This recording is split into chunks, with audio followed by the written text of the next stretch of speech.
and welcome to Geopolitical Trends. My name is David Walalu. So good to be with you as always. Very excited to be here. I know I just did the live stream on the big channel. Hey, but that's what you do. If you really have a passion for what you do, and you have a great respect for your viewers' time, then you do the work. You put the effort. You give it 110%. That's the way I see it. So excited to be here as always, and I mean it when I say that. So, like we always do, guys, if you will be kind and just type in where you are joining me from. I know it takes. Usually the timing of this is slightly different.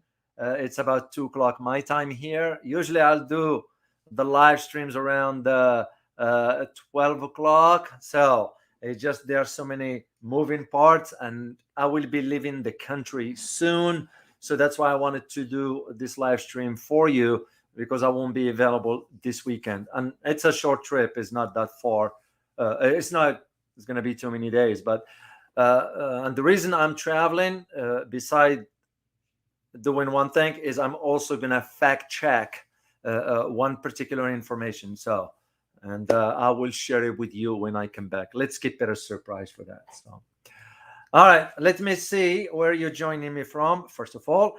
Then I'm going to give a shout out to some new members of the channel. So, oh my gosh, Alfredo Amorin from Macau in China. Good to have you. Good to have you. Osiris, I want to say thank you for your super sticker. You just put a super sticker on the video that I just released this morning. And here is another super sticker from you. So I want to say thank you so much, Osiris. Truly, truly appreciate it. So let me see again. Willie Mays from the UK. Good to have you. Boone from Berlin. Good to have you, Boone, as always. I'm gonna go back up to the top here, guys, and hello to you, greeting to you too, Boone. Microphone working perfect. Boone now he keeps up an eye on the microphone, so make sure it's working. Thank you so much, Boone. I appreciate it. Jesus Aguilar from LA. Good to have you. Louise Mann from London. Del Boy from Finland. What part in Finland? I'm only familiar with Helsinki, of course. That's where I've been, and I don't. So my last trip, when I was there a few years ago, I truly, truly enjoyed visiting Finland. Minä rakastan sinua, as they say in Finnish. So, let me see. Oh, South Africa. Mark Up from South Africa. Good to have you. Willie Mays from UK. Osiris is here. GQ. GQ. I hope I pronounced it correctly. From Helsinki, Finland. Good to have you. Let me show you for everybody here. Here you are. Good to have you. Good to have you, man. Singapore. Fran Tawin from Singapore. Very interesting. Good to have you from Singapore. But something very interesting about Singapore, which we don't hear much. Actually, I'm going to be looking into that. I might even do a live stream for you guys, or a video. We'll see what you guys prefer, about inflation in Singapore. We don't hear much about. So prices are not going down in Singapore either. So I'll say it, I was surprised to read that one. So Athin Wu from Europe, as always. Somo Mala from Croatia. Good to have you. Oh, Zan from Mallorca. So I'm very familiar with Mallorca. As a matter of fact, I have family members in Mallorca. So good to have you. Let me see who else here. Zhang Rio from London. Good to have you. India. Tekno Kanga from India. What part in India? No. If you would like to share, so that would be great. Just type in on the box. Their boy from Lahti, Finland. So I got like 3 viewers from Finland. That's great. So great to have you guys from Finland here. So for the land of kangaroo, Louisiana, David Finn. Good to have you, my neighbor. So S. Sartre from Chile. Good to have you. Ntimbeko from Johannesburg, South Africa. Good to have you. Hong Long from UK, as always. Appreciate you being here. And yes, the answer is I just started it here, Anglo. So I figured it takes about, literally, it takes about 15 minutes by the time YouTube sort of send the note that there is live stream going on. So I decided from now on, I'll share a few things with you for the first 15 minutes. This way, we'll give a chance to everybody to be here, and I will launch into the topic. So this way, they won't miss the first part of it. So. Asuman Ismail from, I'm assuming it's Uganda, if I'm not mistaken here. So, well, great. It was so good to have you guys here. As I always say, I am very, very excited to be here. So, let me share a few things with you. Then we'll get into our discussion here. There's a lot to cover about Australia and. What I decided to do this time around, guys, beside our routine, how I always do it, is I'm going to share some posts from our viewers, believe it or not, from on the ground. They are from the countries like UK, like Australia, like Singapore. So I'm going to share with you their posts, or their posting rather, to have an idea, and I would trust their judgment because they're there, they're seeing what's the reality on the ground. But like I always say, before I launch into anything, I like to give a shout out. First of all, thanks to all members and supporters, and I'm going to give a shout out to the new members and new supporters for the channel. So for the members, I'd like to give a shout out to Gang Sik, SHIK. Then I'm going to give a shout out to Aldali Santos. As a matter of fact, I did see, I'm going to go back to the top here. And here it is right there, guys. Aldo just became a channel member. So thank you so much for your support for the channel. And I'm going to also give a shout out to the supporters. I'm going to call on Dharmawan Himawan. Thank you so much for becoming a supporter. And we Theo, thank you also for becoming a supporter. We are now at 37. And like I promised you, the moment we hit 100 members, I'm going to do an exclusive Q&A for you guys. It will be for the members and supporters. It's only the right thing to do. You know, I usually send the videos to you guys, to the members and supporters before they are released to the public. But I feel like it's the right thing to do. So I'm going to do an exclusive for the members once we reach the first 100. So we are now at 37. For you, if this is your first time landing on this channel, please hit that subscription button if you would like to subscribe to the channel. And if you would like to become a member of the channel or supporter, feel free to join the channel membership if you like. You will be an additional number for us to reach that 100 number soon. So, and that's what we are going to do. So today's topic, what are we going to be talking about today? Basically, will be an update. I did talk about Australia before.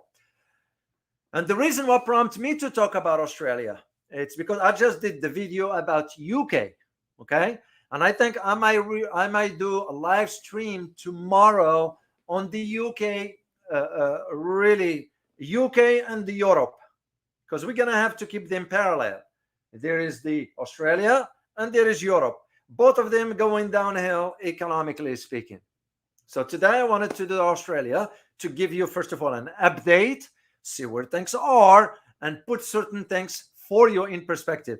I read your comments, like I always say, and there are some subscribers of the channel from Australia and really sharing information that you can't find on the news because they are not disclosing that.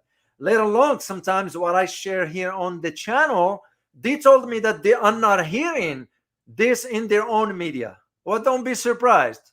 It's sad to say. The media is you all know, corporate media, well, they're not going to disclose the truth because they don't want you to know.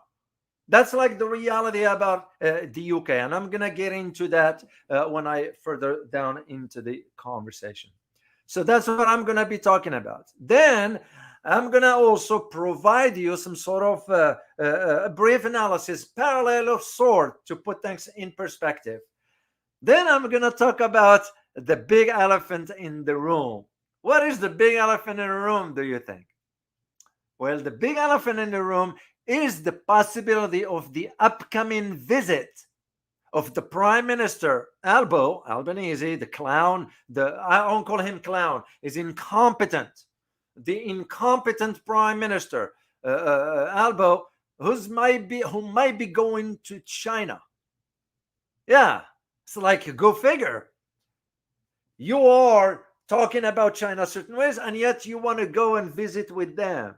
When they extend their hand to you to sort of revisit your policy, you did not. So I'm sure China will do what's right. And what do I mean by this? China will welcome Prime Minister Albo because it shows a diplomatic maturity. That's like what China did with the Secretary of State, Anthony Blinken. China could have shut the door there and said, we don't need to meet with you. Why? Why do we need to meet with you? You couldn't even honor your agreements, So I believe China is going to do the right thing by sort of, once that's confirmed and all that, like, sure, we'll hear what you have to say. But you and I know the truth. Albo cannot speak his mind. He will be given the talking points, and he's just gonna look no further than the latest the strategic review that Canberra just issued for 2023. What's at the title, at the heart of it? China is a national security threat. When in reality it is not.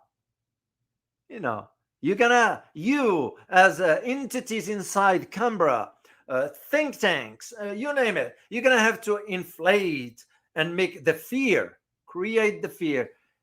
Here is the thing that I want you guys to get. To move a society one way or another, one direction or another, fear. So if you only think before you consume the information, whether it's scary or not, before you consume it, take a step back and think critically. And you will see. You will be able to see that one. So that's what we're going to be talking about today. I'm also not going to do the health tip today. I didn't have enough time. I do have something good for you guys, but I'm going to save it for next time, along with some pictures and all that. So I'll save that for next time. Let's talk about the tour around the world. And I'm only going to have two for you that I feel is very, very important for you to know. And the first one, let me see if I have the picture for it. No, I don't, but I'm going to share it with you first. The first one is that the Vatican, believe it or not, the Vatican is going to send an envoy to Moscow. Now, I'm not a religious guy anymore. So you're going to ask yourself, what the heck is the Vatican getting involved in politics? What for? After all, wasn't the Pope himself that says, oh, the Russian invasion, it was the Russians that did this? All of a sudden flipping? What's very interesting about this, guys, is that it coincides. Listen carefully. It coincides with what's going on with the talks inside Germany as far as reaching a deal for this Ukraine-Russia conflict. Basically, there are voices inside Germany that are now wants to settle this conflict because things are hitting home, economically speaking. So all of a sudden, you're hearing about the Vatican is going to be sending an envoy. And speaking of the Vatican, if you only know the dark side of the Vatican, but I'm not going to get into that right now. I want to show you a picture I'll let you comment on it. I'm not gonna make comments here, but check this out, guys. Look at this. What can you tell me? You don't know who those people are, right? Yeah, if you can type in, that's a very, very striking resemblance between the two. That's pretty. That's Yevgeny of the Wagner, and that's Pope Francis. So I found it very interesting. It's just amazing. It's amazing. so, so the idea of the Vatican now sending an envoy, what will be for? Because nothing happens in a vacuum. What do I mean by this? Go back to before the end of the Cold War. What did the Vatican play? The role the Vatican played at that time was John Paul II, the Polish Pope. Which, by the way, I had a chance a few years ago when I went to Warsaw. I had a chance to visit.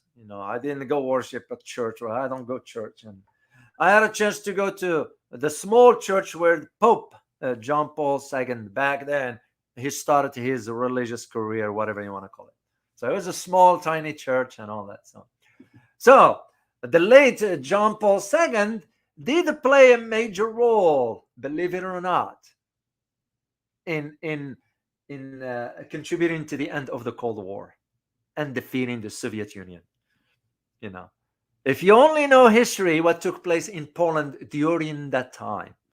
That's why don't assume that the Vatican, it's out of the goodness of its heart, it's going to be sending an envoy to Moscow.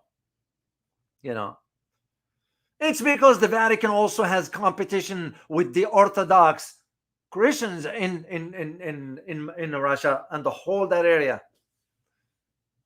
There is a reason for all that. And the second part to that is that Lithuania, get this, guys, Lithuania now is going to be buying missiles for Ukraine. Yeah, whoever thought? I'm going to show you a picture right here, guys. Yeah, Lithuania now is going to be purchasing that. So, makes you wonder again. Are the Eastern Bloc, those are the members of NATO, being pushed to the forefront of the conflict? Indirectly for now. So, why will Lithuania be spending its money on buying missiles for Ukraine?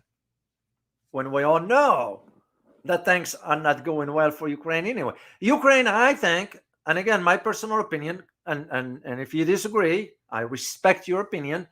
I think it will be fair to say Ukraine is a failed state. I'll say it straightforward.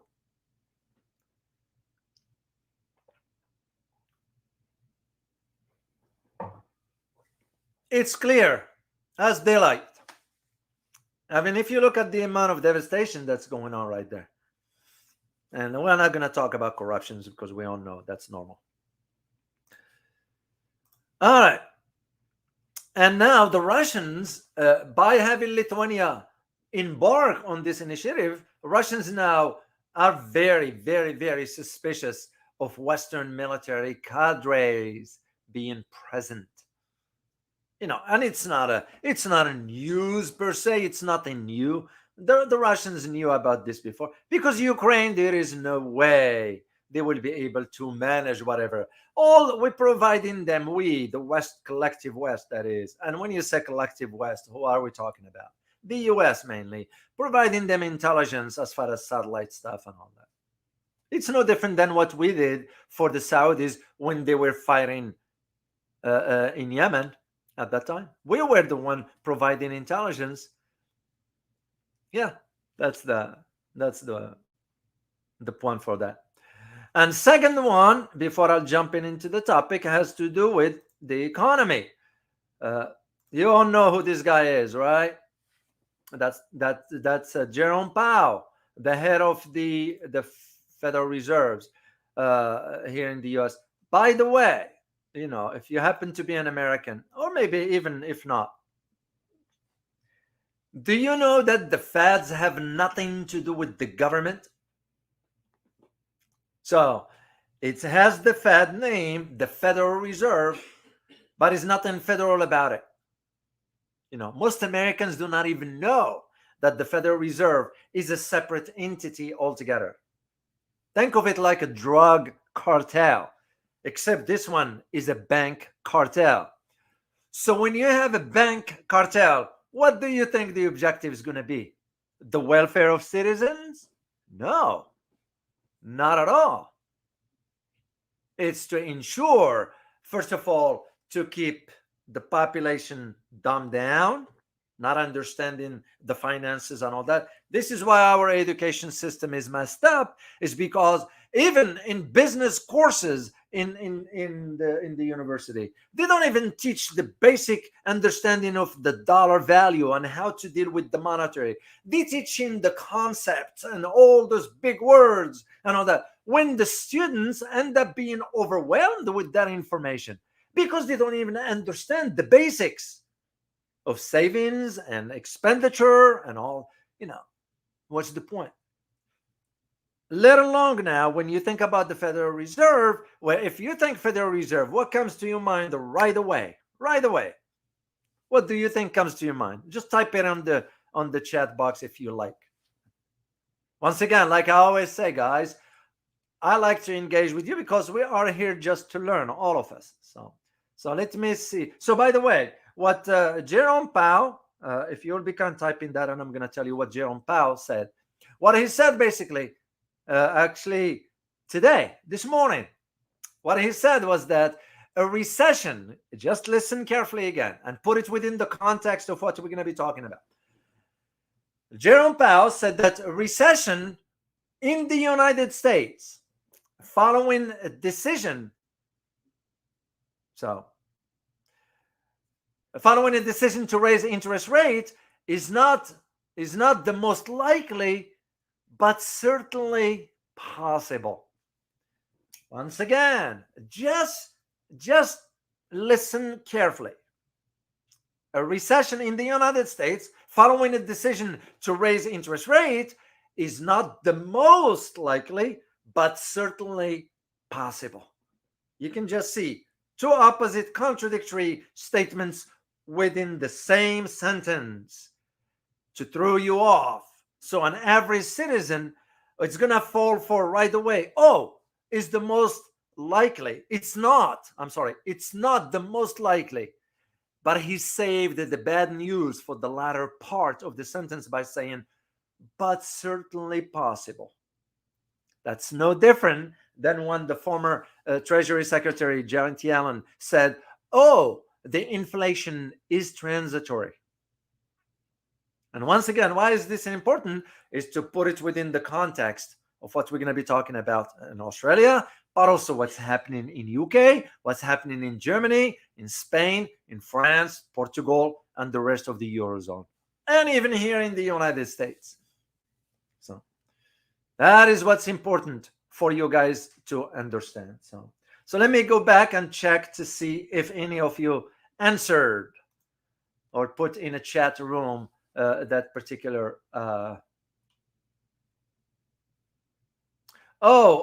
KL, thank you so much for your super sticker. Truly appreciate it. Truly appreciate it. Thank you so much, sir. Yeah, let me see. Oh, let me take this one out here.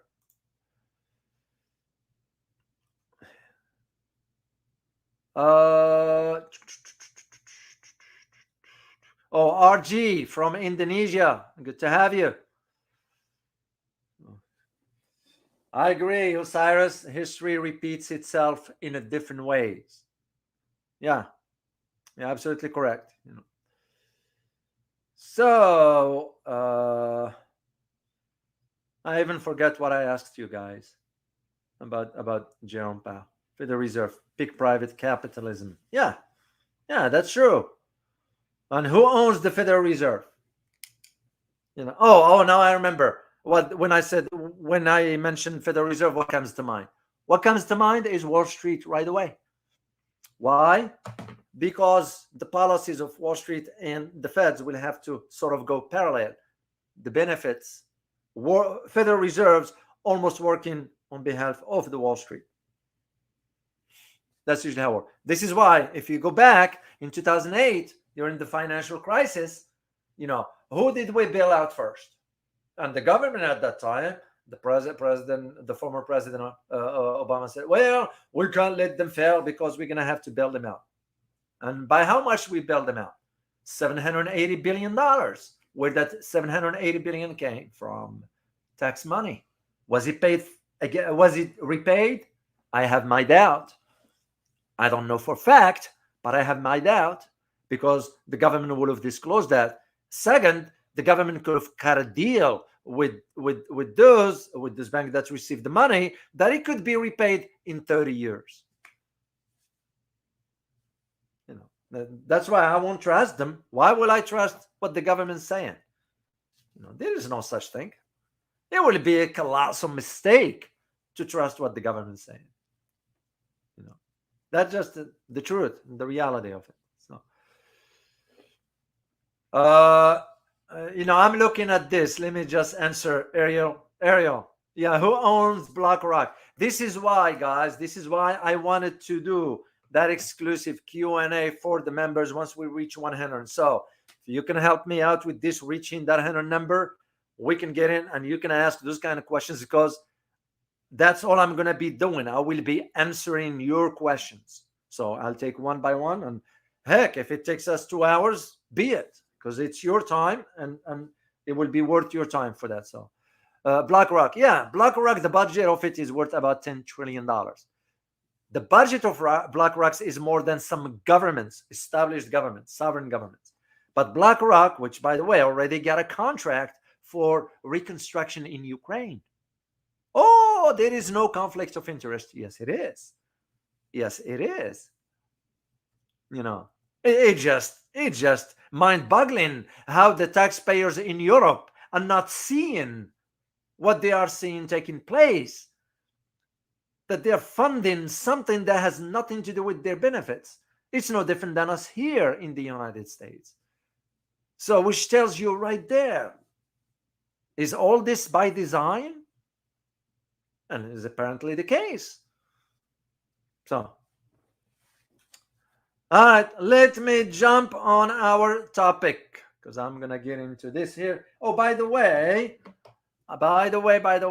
I need to share something personal with you that just came up to my attention. So, all right, where's the screen? I'll present right here, and I'm going to share the screen. Yeah, I don't know if you guys can see this or not. Yeah, and I'm going to read it to you. So, this is my Twitter feed. So it says at D. had you for a semester in college several years ago. Think it's safe to say you taught me well. You have no idea how often I am called a Putin apologist for speaking truth about war. Keep up the great work. Yeah. That was one of my former students. And I remember, Phil, way back now. Out of all these years, I think he saw one of my tweet stuff, or maybe saw the channel. I don't know. I didn't ask. And he still remember. So how would you feel if you were in my spot? Well, you feel great, but you also feel very excited, of course. And I'm not denying all this. And you said to yourself, this is to me what education is all about. I don't know what my former student does for a living right now, and I didn't ask, and I will not ask. Usually I never ask. Usually people always share with me if they feel like sharing with me. But the fact that here is something that I try to help students understand at that time, and it came handy to him, because now he's seeing the truth as to what the government is doing versus what the reality on the ground. And he's being labeled as Putin apologist. So am I. Yeah, it's because I speak the truth. And I did answer him, and I said, you know what? So good to hear from you, and so proud of you taking a stand as a man should. Yeah, it was one of those joys that, here it is. I didn't expect it. I didn't, you know, and I always tell my students, get as much as you can in this semester. I might not see you again. So yes, you might read about me on online or whatever, but I'm here to share knowledge with you. And I do the same thing with you guys on this channel here and the other big channel as well. Yeah, that's why it's kind of, I have to talk about issues that matter. When I talk about, kitty cats playing and all that, no, I don't have the energy for that. And I am not, my personality is not for that kind of stuff. You know, there are a lot of you say, well, this channel should have X amount of subscribers, but it is what it is. So in due time, I count on your support for that. Spread the word about the channel. That's the only way. That's the only way. So anyway, I just wanted to share that with you. It's because it was so refreshing to see something like this. And like I always say, before I go to bed, I always ask myself, what have I accomplished today? That's all right. Let's talk about our issue today. What we're gonna be covering. And it's an interesting one about Australia. Where let me share a picture with you guys because you need to see. Sometimes images say a lot. It say a lot about where things are, and you need to see that one. Where Australia's economy is headed. Yeah, it's a reality. The debt is a mountain, national debt in Australia. And citizens are very, very struggling despite what you hear, what the media is saying versus the truth. And I will share with you some postings from some viewers from Australia. So, but I'll go through my brief assessments in general. Then I'll do this one here. Well, here's the thing. And this is why I said, okay, how should we categorize the upcoming trip of the incompetent Prime Minister Albo to China? And I will do a video for you and do a live stream about it because you need to know that. So, but you put it within the context of, let's just go for the last 25 years. Just in your mind, go back 25 years. Some of you might not even be 25, maybe. I don't know, but you never know. Just go back and think about how the economy of Australia was. Well, the truth, the fact is that 25 years ago, Australia, or for 25 years, Australia never experienced economic turmoil. You know why? Because of its relationship with China was great. Australia was doing great economically back then for 25 years. And once China cut them off, shut the door on the trade, because why? Australia in this case, decided to follow blindly what the former president at that time, Trump, launched. Because remember, this didn't start with the current President Biden. It started with President Trump. And as a matter of fact, the former president was the one who initiated this trade war with China to begin with, because he had to appeal to his base. That's what I call a spade a spade. You give credit where credit is due. The former president was clueless about how the world operates. He is some sort of a business type. Well, that's great. But they ain't going to cut it if you're going to be approaching that foreign policy with such aggressiveness. And I'm not saying you bow to other countries. What I'm saying is you understand how to cooperate, how to approach dealing with other countries. So Australia, in this case, was blind completely because he was ordered to follow or to toe the line. And now we're seeing where the consequences are. Now Australia is paying the consequences.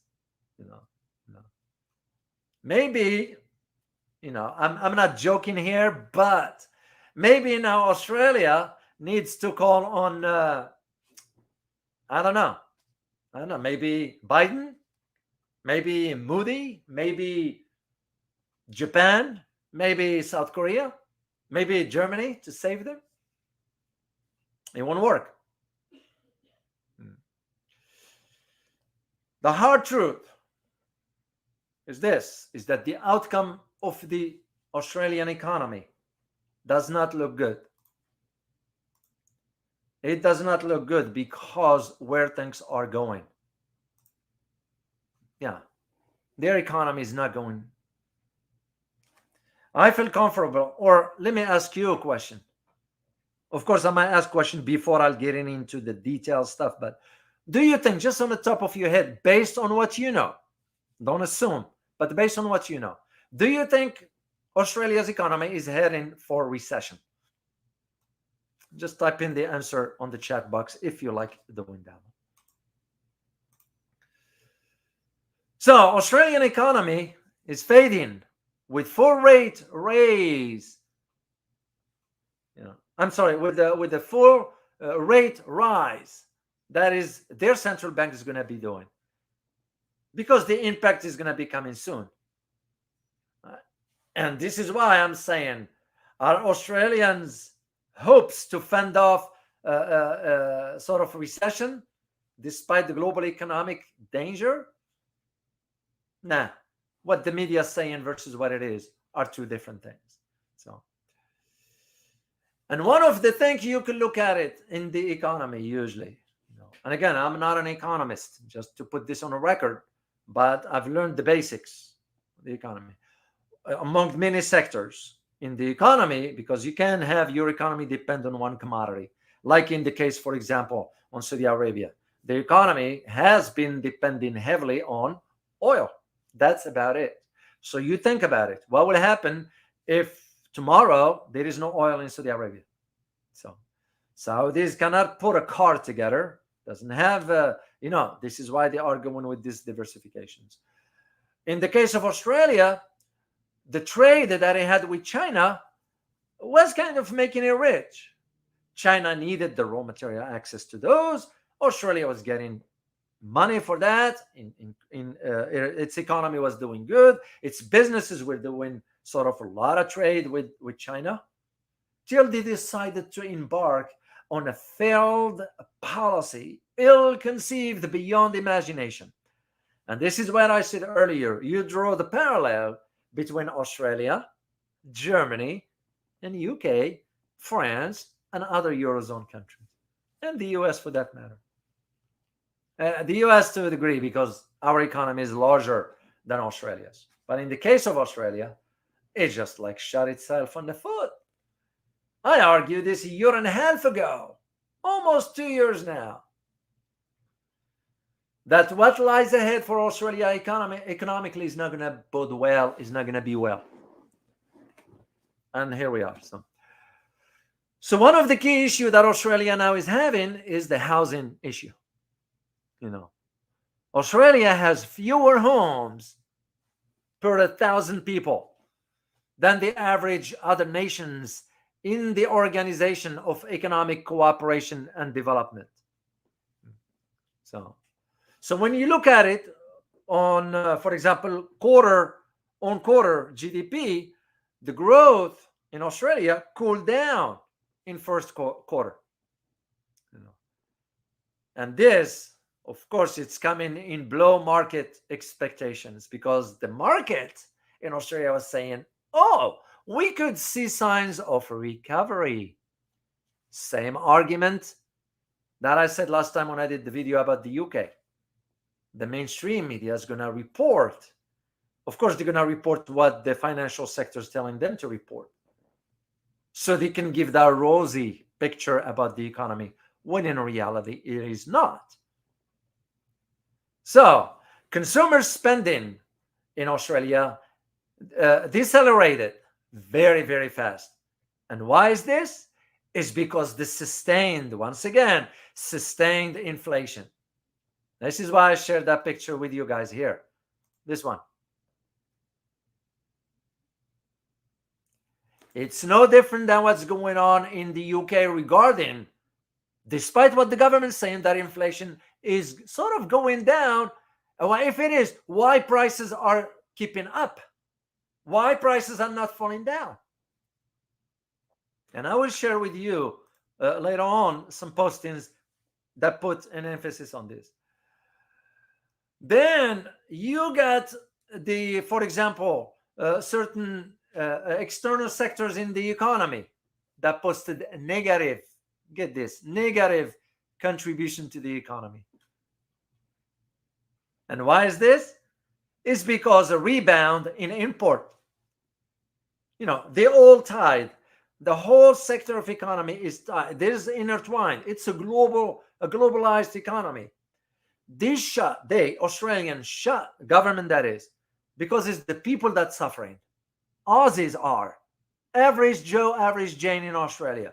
I've seen some pictures that, it will make your heart break for seeing an elderly living in the street. An elderly shouldn't be in the street, or even a young person for that matter, if the government was doing its job. So, the external sector posted a negative contribution due to rebound in import, because that's why Australia shot itself in the foot when it embarked on these ill-conceived policies back when former President Trump decided, we're gonna now sacrifice Australia. And we did. And we're still doing it. You look at now with this incompetent prime minister going for this AUKUS deal, the submarines for $378 billion, and yet the housing market is crashing. Homelessness is increasing in Australia. Food prices still going up. That just defies logic. And you look at his counterparts in Europe, they're doing nothing different than that. The clown PM Sunak, as I said last time, and I did the video for that. I don't want to be repeating myself here, guys, but for those who did not see the video, just check it out. I just posted this morning. You're saying to yourself, the possibility that there's a slight increase in the economy showing signs of recovery. Well, in reality, it is not. You're lying because people go in grocery store and finding out that their bills have increased by about 23%.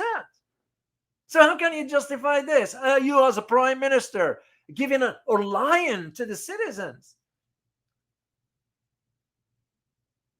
Australians are not different. It's the citizens that end up being hurt, being harmed. Germany is the same. And this is why you have the conversation right now in Germany about pushing for this pushing for settling the conflict between Russia and Ukraine. Because it's hitting home. It has been hitting home economically. And that's why it will be fair to ask the question too, not just about Australia, but the UK and Germany.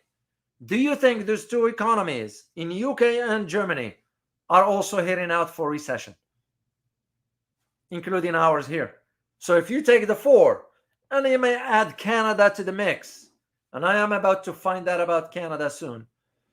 You add four, you got the UK, Germany, the US, and Australia. Are all those economies heading out for recession? What do you think? So the current quarter in Australia, this is what the media is saying. The current quarter in Australia should show stable momentum. That just the wording, guys. You'll pick it up over time as you get more familiar with how the government's word certain things is to soften the blow. You will learn as you move forward. So, and funny how they use the term steady. Steady is a keyword, especially if you want to soften the blow as far as the true reality of how the economy is doing. Same thing, they are saying, retail sales were steady month on month. We all know it's a lie. We all know it's a lie because businesses in Australia are suffering big time due to the impact of what happened with China. And China, all China needed to do is stop importing certain items. And we're looking at the results. Last month, in May, the incompetent Prime Minister Albo, he met with the Indian Prime Minister Modi, and the two leaders signed a migration deal and stated that they were working on a wide-ranging agreement to deepen economic ties. Once again, it doesn't happen in a vacuum, and I will tell you why as I move forward later on the housing issue. Then comes again the issue of Australian inflation. Okay, what are they saying? Well, they're saying that the annual inflation came in at a 7.0%. Okay, in the quarter one, the first quarter rather of this year, which is down from the fourth quarter last time of 7.8. The common question I'm going to ask you is, would you trust what they're saying? That's almost, I feel like, what the Wall Street Journal, Wall Street, yeah. Oh no, I'm sorry. Like what the New York Times just said about, there was a leak from the government that the former head of the Russian military was aware of the failed coup or attempt coup, whatever you want to call it, of the Wagner group. I mean, would you believe the New York Times or the Washington Post? It's no different here. Would you believe what Canberra is saying? Like I said last time, you look at this strategic review. What's on that title? China is the national security threat. And Aussies were like, what the heck? Since when? As a matter of fact, it was one of you guys. Let me go back here and I'll share it with you, because this is the reason why I read your comments, guys, because it's a learning process. You can learn from it. Yip Chung, he said, Australians are propagandized Americans and British populace. It is a tribalism. Most Australians would not be able to tell you what BRICS, Brazil, Russia, India, China, and South Africa, or BRI mean. If one needs to oppose something, it would be a good idea to know what one is dealing with. Australians don't have a clue. He's right. He is right. This is why always read the statements from media, whatever, carefully. Use your critical thinking. So, and this is why they are justifying now, well, should we increase interest rate or not? What do you find ironic? You know what it is? Is that in 3 locations, Australia, UK, and the US, UK has already moved forward with it, increasing interest rate. The other 2 are about. And all this, tie it to the big picture. What am I talking about, big picture? Come July 24th, we're talking about CBDC, central bank digital currency. And again, nothing happens in a vacuum. So this is why you're seeing reserve banks will justify its action by, for example, it says, therefore, as a result, that is, inflation moved closer to the reserve bank 2 to 3% target band. So inflation is set to ease. Here is another word again. It's set to ease further ahead, aimed the warning of base effect. All this is nothing but bravado, empty stuff. And this is why I wanted to share a few things with you about some of our viewers on the ground. I'll share the first one here about the UK. That's from Dead World 8414. He wrote, and I quote here, I am in the UK, and although people are carrying on as normal on the whole, but as prices in the supermarkets are rising at an alarming rate, I cannot understand how many of these people are managing, or how many of these people are managing. I would imagine by Christmas, this country will be seriously showing signs of poverty, as those who have managed to make their friends believe they are still doing well by borrowing will hit the bottom. Spot on. That's why, again, I urge you guys, read the comments when I post a video or something, and there are comments there. If you can read some of them, or if you feel like it, it's worth it. I learn from it, and I thank you all for doing that. Here's another one from Singapore. Grail Dragon 151. He wrote, and I quote, same here in Singapore. The government here claims that inflation has eased, but food prices have not. In fact, this year, the government increased town council fees, utility bills, goods and services taxes. It's very bad for retirees, if any, as large portion of meager monthly allowance made out of savings are for food. The world is turning to a time just before the French Revolution. Spot on. Because French Revolution, and again, I did talk about it before. Why did it happen? Why the French Revolution happened?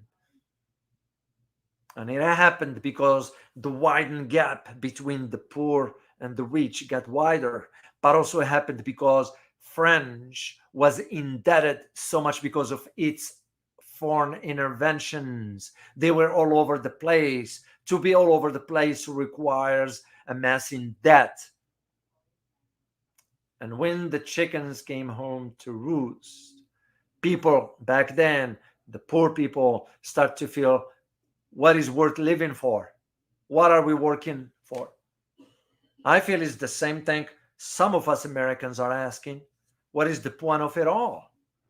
You work hard, you put in 40, 50 hours a week. The government comes over and take your hard-earned dollars, turn around and send them to Ukraine or whatever God lands or whatever that is, which I kind of find it ludicrous, instead of taking care of issues here. Same thing, we can tie it to Australia. Same thing, we can tie it to Germany. Same thing, we can tie it to England. In the case of Australia, allocating $370 billion for submarines? Really? And let alone that Albo himself, the incompetent prime minister himself, did you guys know that he came from the projects? He grew up poor, the single mom.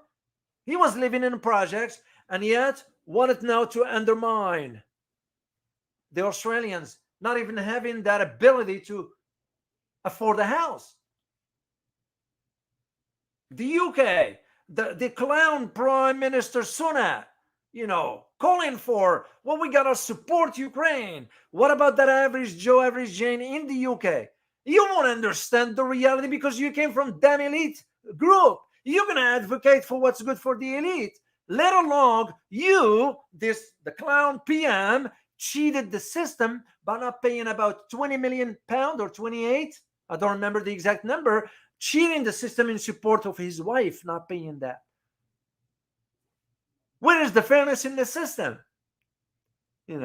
Germany, you got like this clown chancellor, has no clue, clueless about what the real world is all about.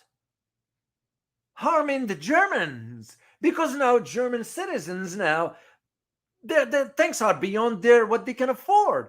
Some people in the world are living on a fixed budget, especially retirees. You increase utility bills for them, they're going to have to take, things out of something else. And like I always give that analogy, just imagine this for a second, guys. And I'm going to put it in a personal setting for you because it will make more sense to you. Just imagine your mom or your dad, your grandpa or your grandma, okay? They're living by themselves, okay? And your grandma or grandpa or dad or mom holding a medication bottle in his hand or her hand and opening the fridge on the other hand. They can either buy medication or buy dinner. They can't have both. How do you think you're going to feel when you find out that is your grandpa or your grandma or your mom or your dad dealing with this issue because the damn government decided to increase taxes or waste the money to send it to Ukraine? In return for that, energy prices go up, utility prices go up, inflation go up, food prices go up.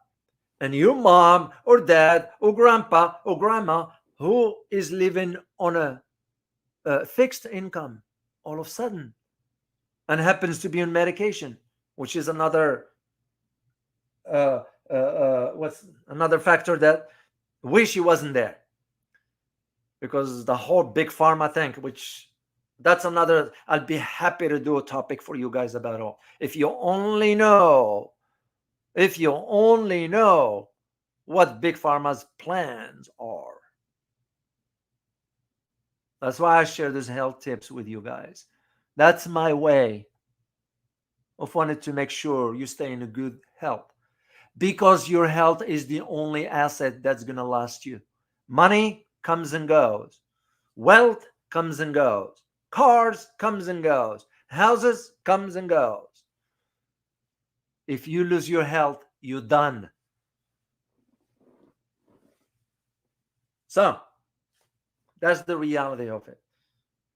And now when you look at what's going on in Australia, you start to think about. Let me share something here that Jack Robert is from England shared this with me here. So I actually shared with all of us. If you read the posting, guys, you'll see it. He wrote, and I quote, "Food prices are up at least 20%. And I will trust Jack. I will trust Jack over BBC. Wrong. I give people benefit of a doubt till they prove me wrong. So he wrote, and I quote, "Food prices are up at least 20% to 25%, but more like 33% on smaller items. My regular food bill, no alcohol included, for 4-person household is gone up from 105 sterling pounds to 108 per week. It went up from those prices to 130 sterling pounds. So, which means what? 23.8% increase. Energy is lower as of summer, but UK energy prices are highest in Europe." Another post from, and I am so sorry, I deleted by mistake the first part where the name was, but I'm gonna just share it. "I am a Nigerian," and I quote here, "I am a Nigerian born Australian citizen living in Sydney, Australia. Our economy here in Australia are not strong at all. Australian dollars is dead due to the weaker economy. Prices of everything is going up all the time. Things were too expensive here in Australia. High cost of living is worrisome here. To be honest, I am tired of all this nonsense that's going on in the Western world. They are just inflicted unnecessary pains to the ordinary people around the world due to their ego and propensity." I couldn't agree more. And the last one I'll share with you here, I think is the last one here, because I need to move on to some other stuff here. This is from one of the subscribe, I'm assuming a subscriber channel, Until Crazy. He wrote, and he or she, I don't know, wrote, and I quote, "I will be blunt and maybe quite impolite.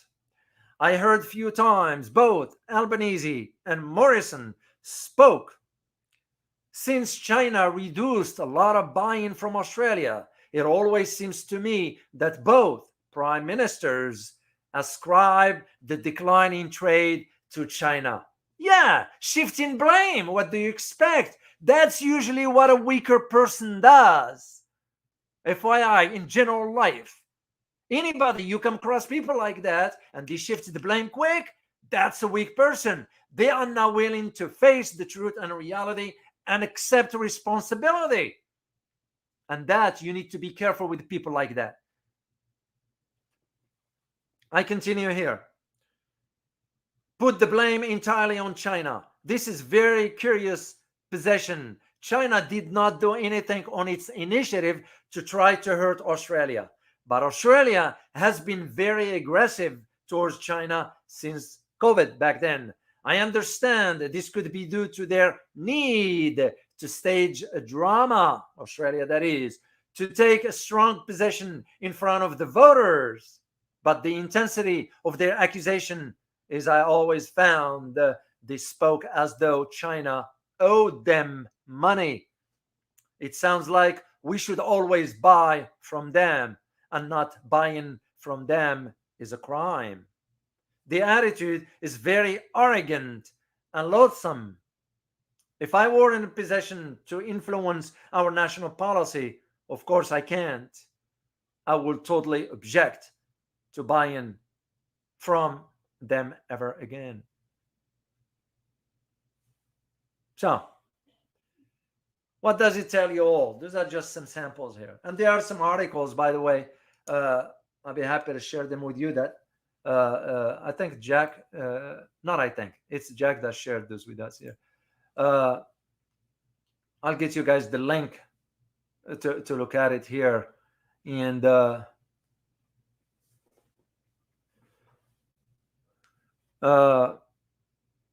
regarding the housing part.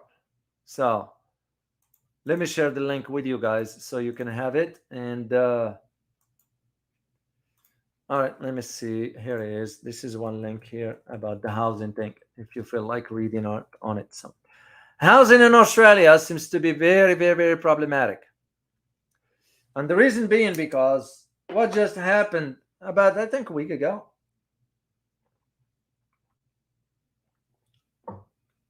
Is that the federal housing minister, Julie Collins, has signed support for further regulatory intervention. You know why? For Airbnbs. Yeah, they want to basically wipe out Airbnbs. That's why they call it the crackdown. So the rental crisis, Airbnb crackdown, backed by housing minister. You all know why they're doing this. In the short term, rental markets arguing Airbnb is reducing the availability of homes in a regional and tourism area. Oh no, it's the cost. People cannot afford the housing cost because of where prices are in Australia, where the economy is in Australia. Airbnb has nothing to do with it. You look at it, like I said, when they had the strategic review for 2023. China is and was never a military threat to Australia. Like I said, for the last 25 years, Australia and China, as a matter of fact, China is Australia's biggest, or was biggest, trading partner. What I found very interesting about those policymakers, they just throw in confusion out there, so every citizen won't be able to really differentiate and see where things are. To me, Australia has some bizarre reasons, because to view China as a national security threat, because the common sense would be, okay, is this why did you join the AUKUS with the UK and the US? So why didn't you, Australia in this case, say that Australia was a national security threat? How come the national security threat became after you joined AUKUS? It just doesn't. Uh, Aussies now they're not going to have enough energy, brain energy, that is, to devote to understand these dynamics, because they are consumed by the cost that is going up in Australia. It's no different than in the UK. I'm going to show you a picture here, guys.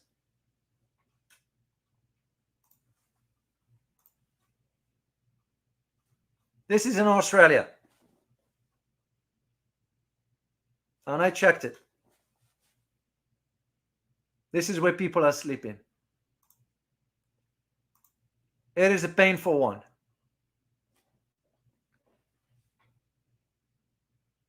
So the policies. So that's why they threw in that confusion, is to not let people have a clear understanding. But if you learn how to decipher that kind of confusion, because they are throwing words to keep you off balance. And as I said again, if you are consumed by other concerns, economically speaking, how odd your brain capacity is going to be focusing on having some analytical, thinking critically and so forth. You won't. It's a human nature. When we get consumed and stressed by other stuff, there is no way you can think rationally. So I always say, never make a decision when you are angry, because when you are angry, you couldn't think straight.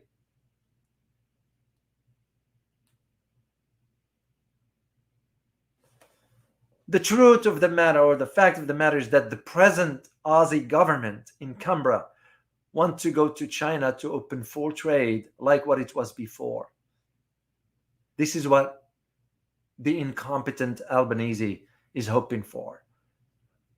I have my doubt, because it will be full of China to trust. Now the trust in the West is gone. It has been gone for a while. What makes you trust the government? Because the next election you'll get another guy following the same policy. And the wonder is, why would China resume full trade with Australia? That's the logical question I would ask. Does China need Australia that bad? No. It's the truth, despite what you hear. It is very sad for small businesses in Australia that they are suffering. Those that have nothing to do with the government. So, and Australia was earning serious money from trade with China. It's a fact. So when they start saying, oh, China is a national security threat, we're going to have to arm ourselves. And again, I found it very ironic. They didn't say this before the establishment of AUKUS. They said it after the establishment of AUKUS to justify the military spending at the expense of the housing market, inflation, economy, and so forth. So these Australian leaders are really, really incompetent. That's how I see it. This spreading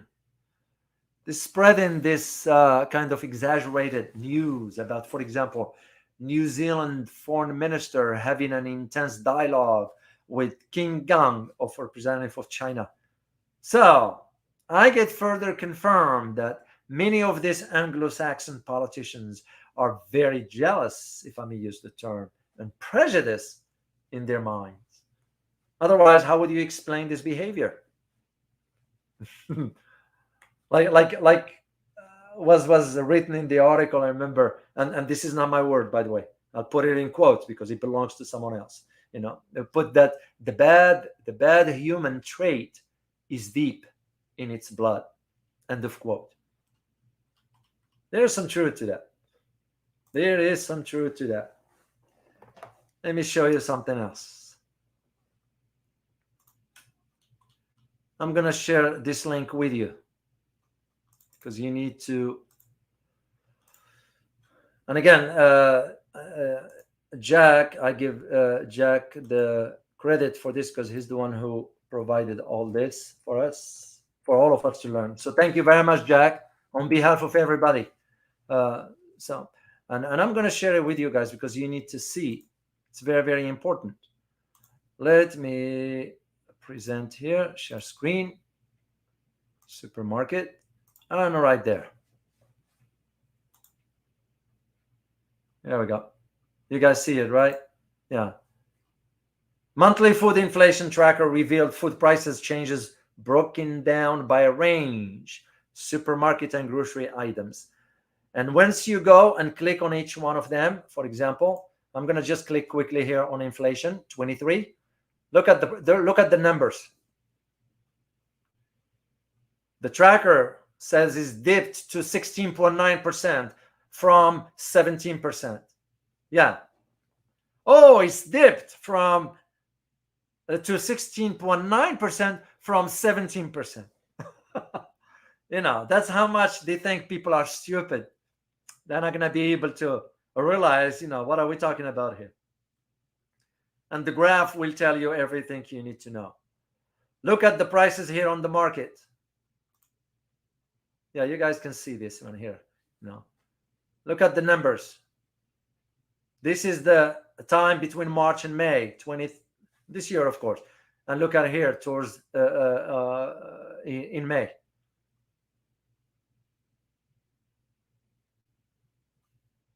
Those are graphs that shows you. Once again, thank you very much, Jack, for sharing this one here. Let me see if there is another one here to share with you. Yeah, you guys can see this one here. So why are food prices rising? Prices for feed, fertilizer, and fuel. Well, we all know. The conflict that the Western world created. I'm going to stop this one here, guys. The European created, it's now manifesting itself, or has been manifesting itself. We shouldn't be surprised. This rental housing in Australia, it's the economy of Australia, it's gone. I feel comfortable saying this. Seeing the numbers, seeing what's going on. Same thing with UK. Same thing with Germany. France, as a matter of fact, France, yesterday, now they having some major, of course, it wasn't related to this, but some chaos going on, demonstrations after a 17-year-old guy or boy, whatever you want to call him, teenager rather, I'm sorry, was killed by police. So you take a step back and start to think. This chaos that exists in the Western world, they can't be just randomly. What is really the overall objective?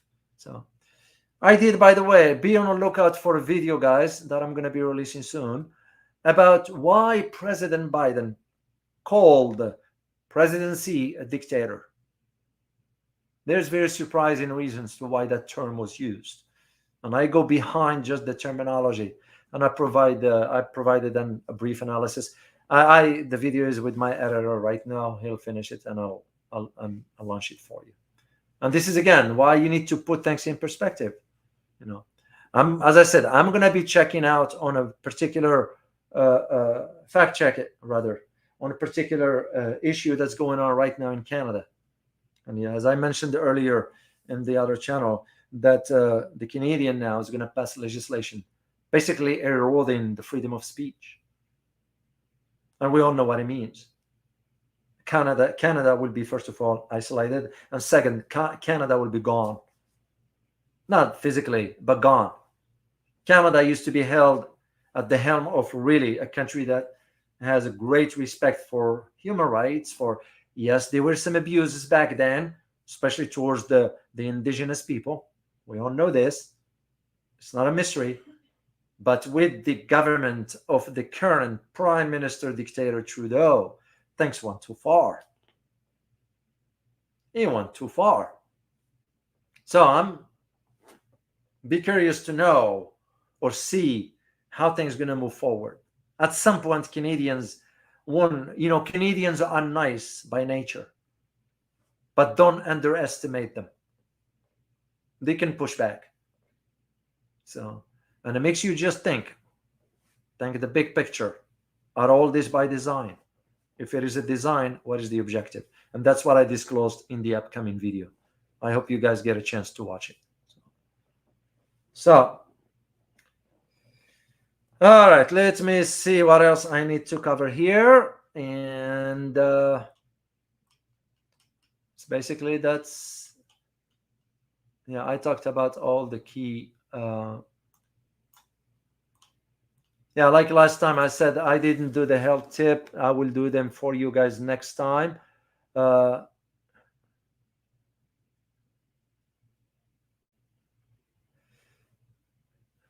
Oh, Stephlin shared with us, guys. I cried at my daughter's grade 8 the other day during Canada. Wow. Well, sorry to hear that. Yeah. Yeah, Trudeau is destroying Canada. Let alone that the corruption that exists. But Trudeau, you guys shouldn't be surprised. He's also a World Economic Forum trainee. Anytime you become a trainee of World Economic Forum, it's problematic. It's very problematic. They're gonna push the agenda, and I disclosed in that video. As a matter of fact, let me get. Why not? I'll share it with you right now if I can put my hands on it, or I get my hands on it rather. President C.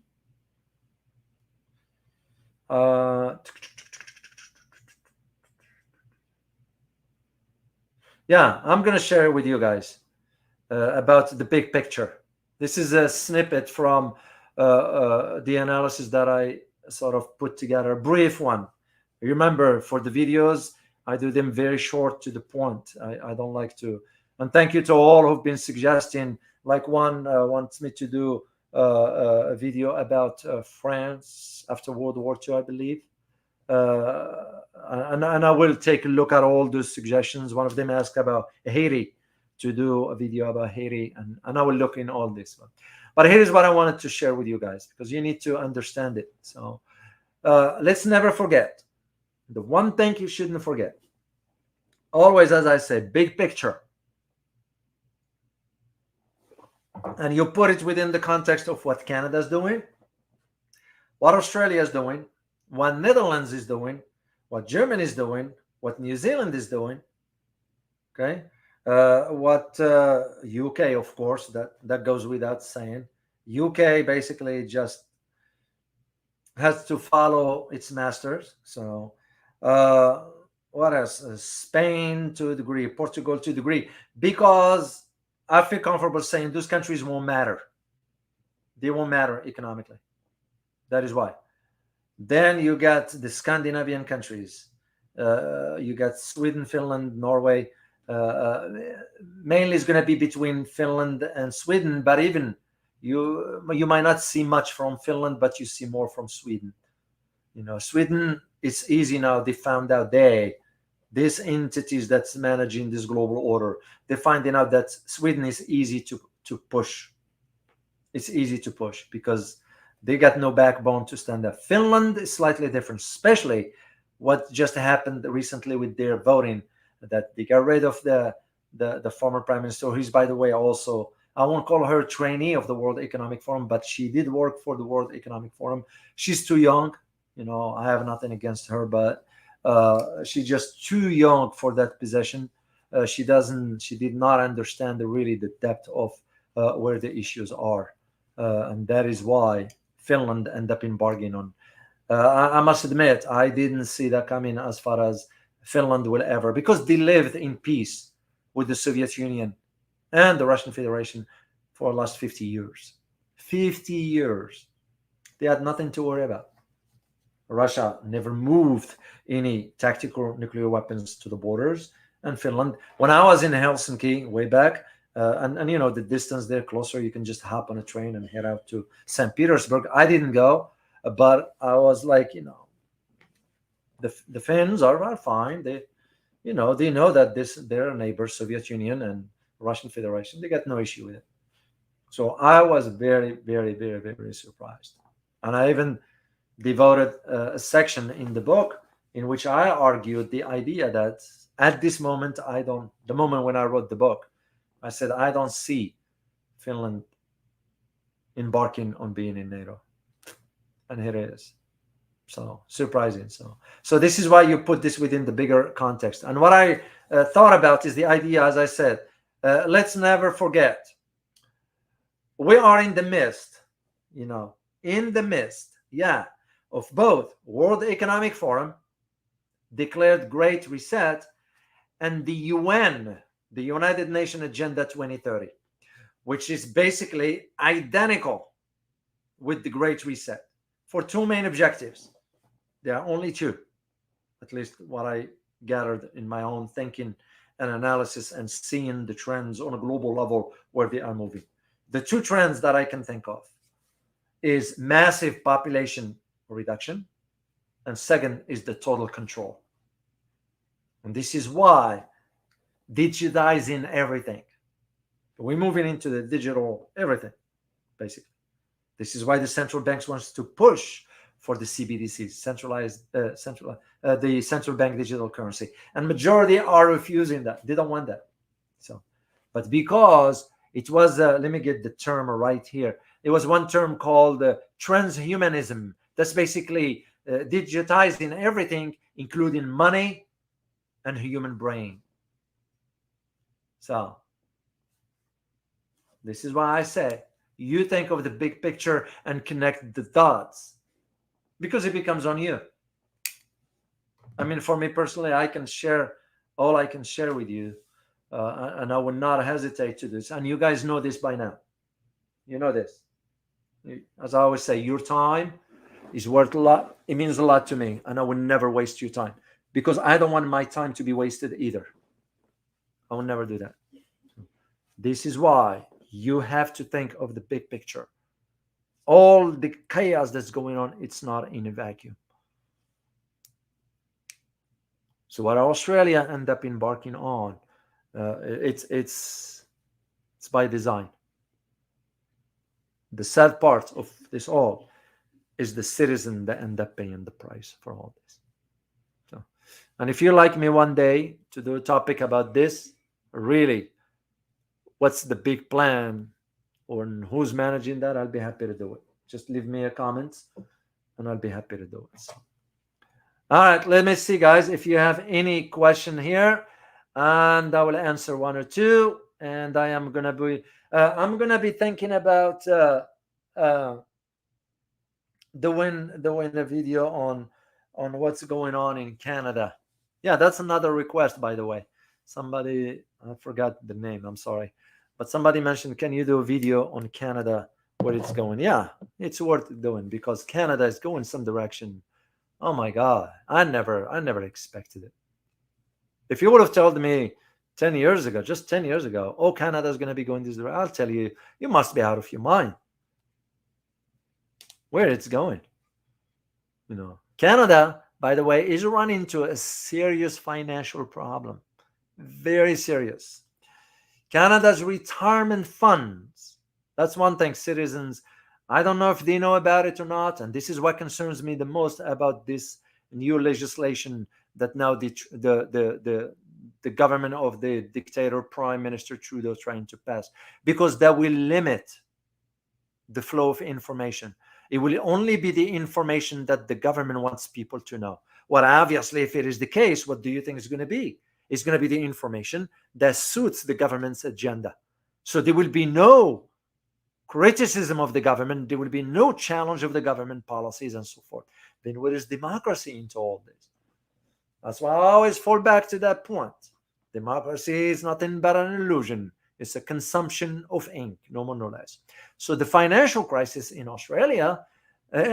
in Canada, is the retirement funds. Within 15 years, they might not even have enough funds to provide for retirees.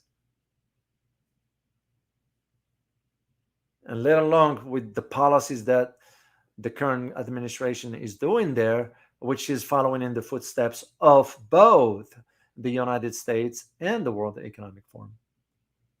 Because is Trudeau is not his father, by the way. Uh, he can be Jean Pierre was far better. Ask any Canadian, especially the older generation, who lived under the during the government of Pierre Trudeau. They alleged Justin Trudeau's father, biological that is. So I'll let you decide on that, whether it was his biological father or not. You have to do some research on that. So, but that's not the point. The point is where Canada is going, where Canada is headed. And it doesn't bode well. It's no different than what I said about Australia. And now we are looking at it for Germany and France and the UK and other European countries. Very concerning. Very, very, very concerning. By the way, guys, I did the video for you about the NATO in the Sahel region. I will be releasing it soon. Be on the lookout for that. Very, very fascinating. I will be releasing that for you soon once my editor. Speaking of my editor, because I think there's a holiday in his country or something like that. So I'll wait on that. And I always welcome your feedback and suggestions for topics. And again, I am gonna be thinking how to structure the next topic for you to understand the big global picture. And as to, well, we're not talking about conspiracy theories here. I don't get into that stuff. It's not for me. My personality is not for that. I'm a straight shooter. If there's something to be talked about pragmatically and objectively, I'll do it. If there is nonsense stuff, I don't get involved in that. So, all right, let me see any question from you. And I always thank you guys for being here. And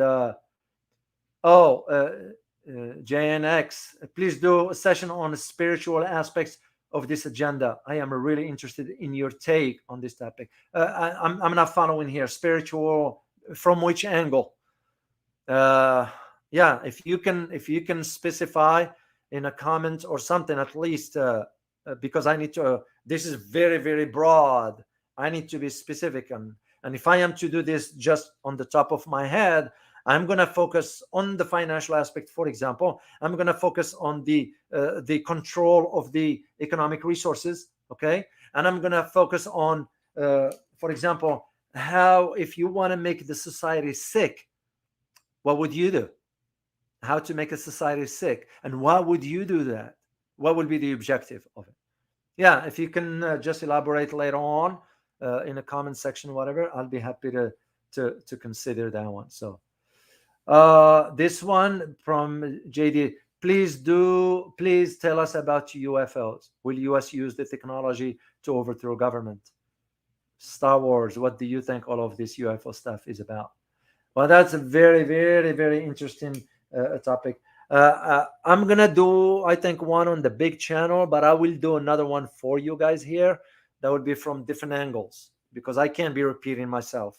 I have to do it from different angles, And again, the whole purpose of this, I don't get involved in conspiracy theories and all that. That's not me.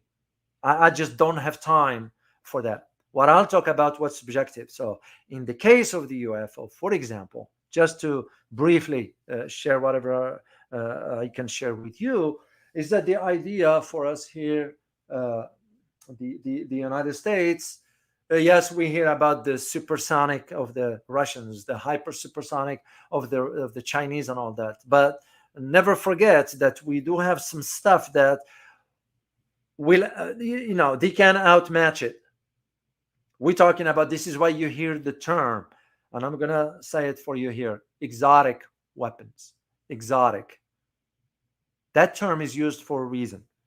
And when you use the term exotic, we're referring to the very, very advanced type of technology that's been either shared, acquired, or reverse engineered. So that's what I will be. If I am to do this, I will be talking about this. Do we have some, in stock? Yes, we do. Yes, we do. And this is why, and again, to just put it in the big picture, I don't see it will be wise for us at this stage in the human history to even have a war. And this is why most people do not understand really the root causes for why this conflict between Russia and Ukraine is being pushed forward. Once again, didn't happen in March 20, or February 2022 or March 2022. No, it was from way back. It's been in the plan.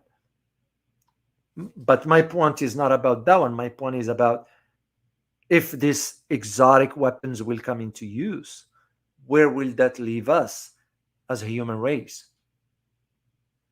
No, because that's a fair question to ask.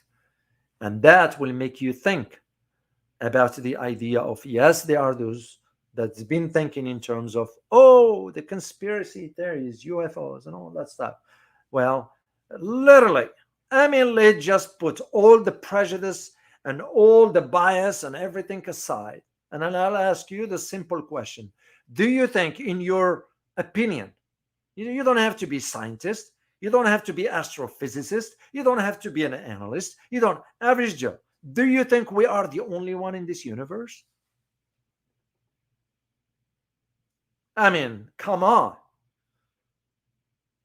That will be the utmost arrogance we humans can even consider, that we are the only smart intelligence in this universe.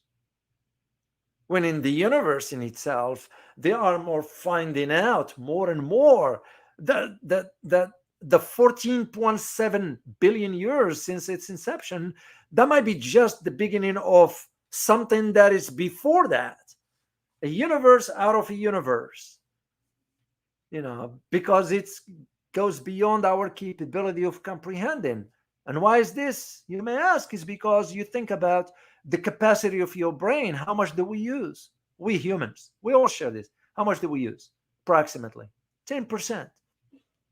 A smart person among us, Einstein likes, will use about 15, maybe 20%. A kid from other civilizations over there, a kid of 3 can do astrophysics equation in his or her sleep.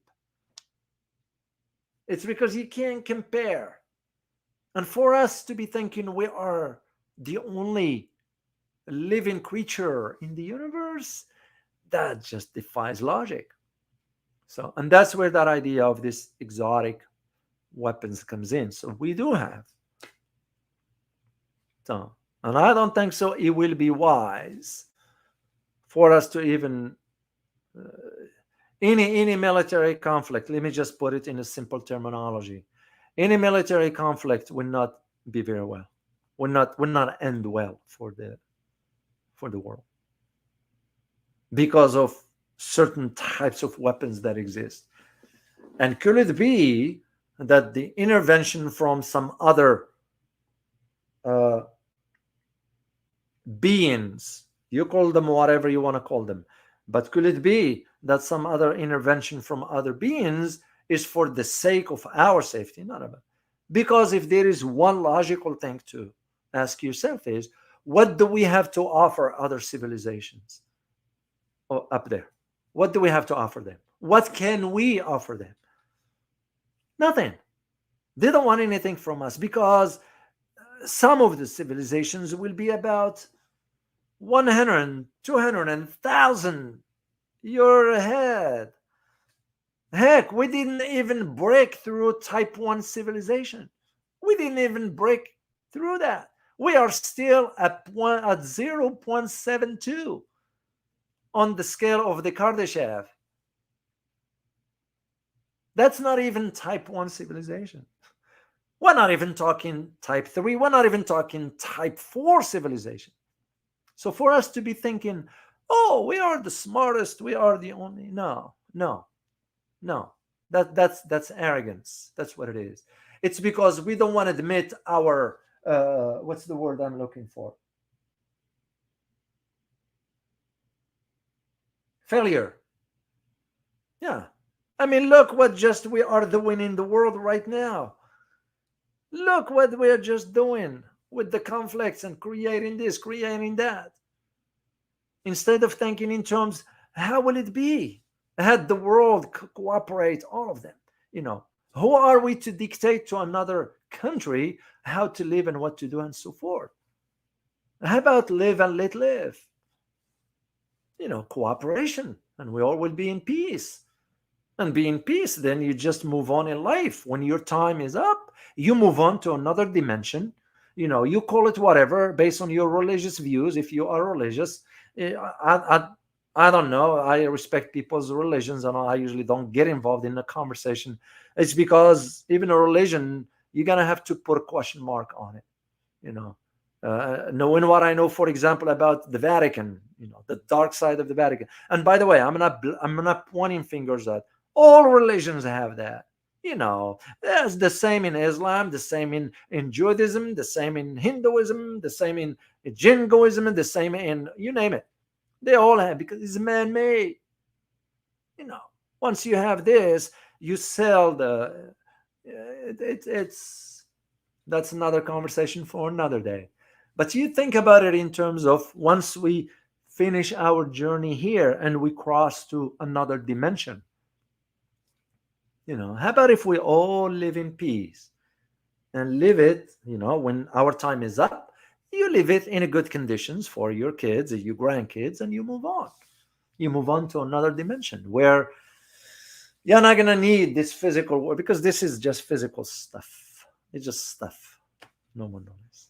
So, yeah, I'll be happy to do that one day. We'll figure out all this, and we just go from there. So,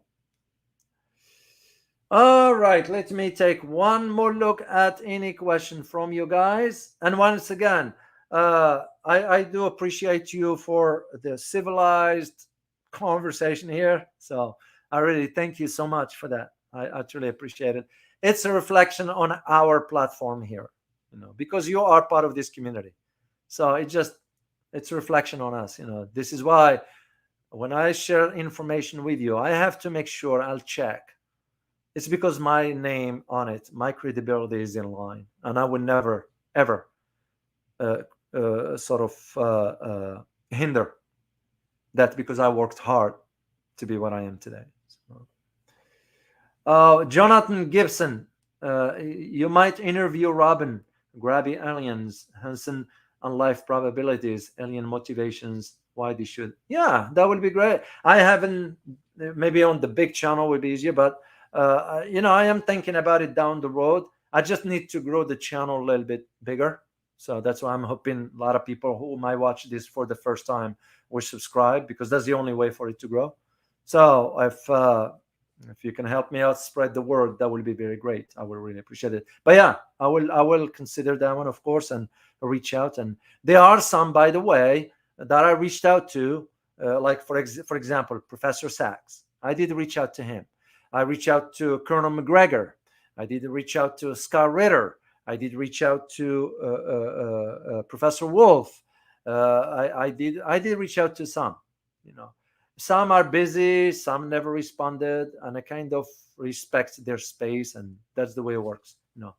They're busy, I'm busy, and same for me. I'll be happy to go on. Who depends again who invites me for the interviews. I usually don't go just to whomever either. It's because again, it's my credibility online, so I gotta be aware of where I am landing per se. So, all right, okay, let me see. I'm gonna go all the way. Oh, Osiris, yes, you're right. The universe is infinite of infinite. And this is something that we will have a hard time, because our brain capacity is very limited. We won't even understand the concept of time in space. We won't even understand. We won't be able to comprehend that, let alone understanding the vastness of universe. Like there is no end. So that's why we think we are this high and mighty. We are very minute in the big scheme of things. So. All right, let's see. I'm going to go all the way back up here. and scroll down and see if there are any questions. And just put Q. I will know it's question. And again, just to remind you, the quicker we reach 100 members on the channel, the quicker we're gonna do that Q&A, because that's where it will be. Because that's all I'm gonna be talking about. It's answering your questions. Doesn't matter. And if I don't have an answer to a question, I'll say, I'm sorry, I can't answer that one. But that's the whole point of why I wanted to do this one. But we have to reach that number first. So I appreciate the new members, and for those who've been supporting the channel before, I truly, truly appreciate you for all that. Oh, I didn't call this out yet. Oh, Man Lang Tak, thank you so much for your super sticker. Truly appreciate it. Thank you so much. And I'm going up, guys, to see first, then check on everything here first. Then I'll see if there's any Q or a question, and I'll answer it for you.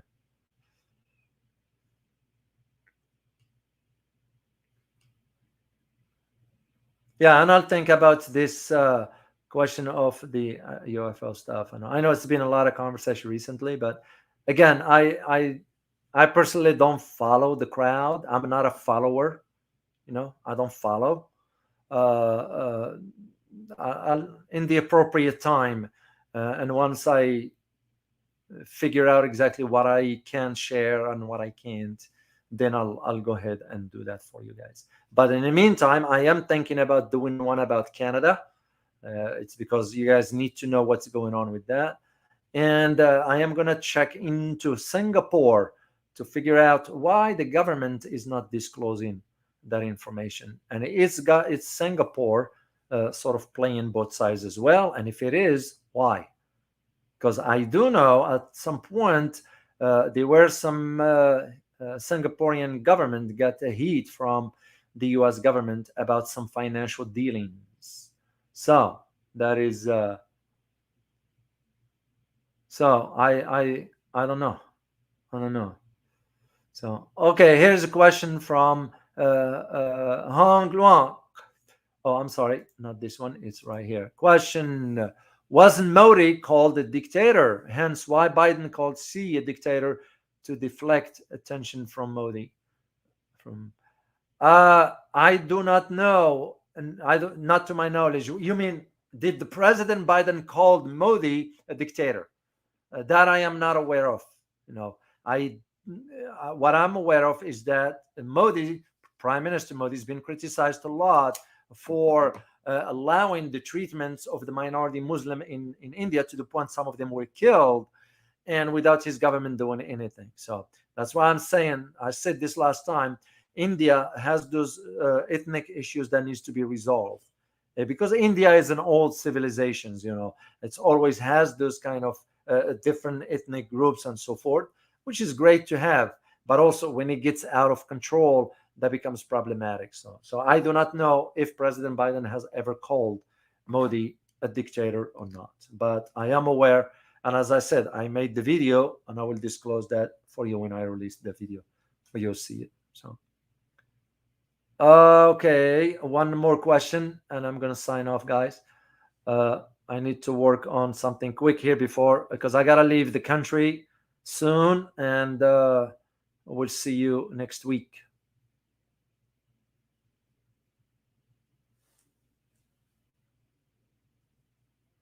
All right, let's see this one here from Astray. Question: in Australian news today, they are saying inflation going down. How they are so confident? They are spending a lot of money on projects. Where all the money coming from? That's a good question. Well, the first part rather, when they say that's the government tactics. To my knowledge, the inflation is not going down. And even if it goes down, like the chart that I showed you, it went down from 17% to 16.9%. What is that? That's nothing. So the government, the reason, just FYI for you guys, when you read statements like this, especially in the data setting, that's usually to minimize the impact of the information, to minimize the impact of how serious the problem is. Because you think about it, why the government in UK, for example, coming forward as saying, hey, the prices of the food are going up by 20%. Why aren't they coming and saying that? Rather, they're saying, oh, the economy is showing signs of improvement, is to minimize the impact. Australia is no different. As to where they're getting the money, my only thinking is maybe printing soon, because remember, who controls the process in Australia is also the banking system, the financial system. This is why you're seeing the hypes about China is a threat, is a national security threat, and so forth. That's usually what it is. So, all right, guys. I hope you'll find this session here very informative. Like that's always my objective, is to provide you reliable information that will be of use to you, because I don't want to waste your time and I don't want to waste mine here. So I look forward to seeing you next time when I get back to the country. And till then, stay safe. Okay. As always, remember, geopolitics impact your daily life in more ways than one. Till next time, guys. Bye bye.